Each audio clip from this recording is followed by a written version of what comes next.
Nyi Roro Kidul, Ratu Laut Selatan yang mitosnya melekat pada angin garam dan sejarah Mataram. Keindahan ombak menyimpan legenda abadi.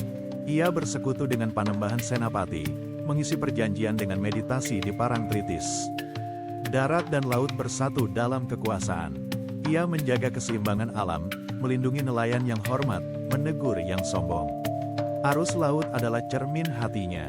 Warna hijau dihindari di pesisir selatan. Rakyat memilih warna putih atau gelap, menghormati tuanku yang berkuasa di air.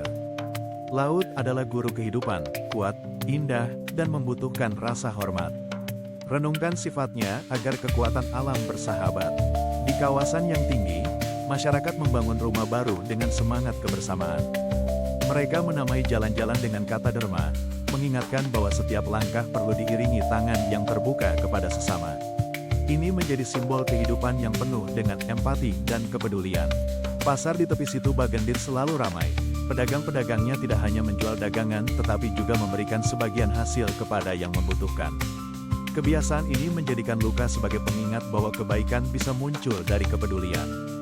Setiap senja tiba, anak-anak berkumpul mendengarkan kisah bijak tentang air yang jinak. Mereka belajar bahwa ketika hati mengeras, air bisa menjadi hakim yang adil. Warisan lisan ini terus mengalir dari generasi ke generasi. Perahu-perahu menyusuri Situ Bagendit, membawa para wisatawan menikmati keindahan alam sekaligus mendengarkan nasihat bijak tentang kehidupan. Ini menjadi jembatan antara budaya dan pariwisata yang harmonis.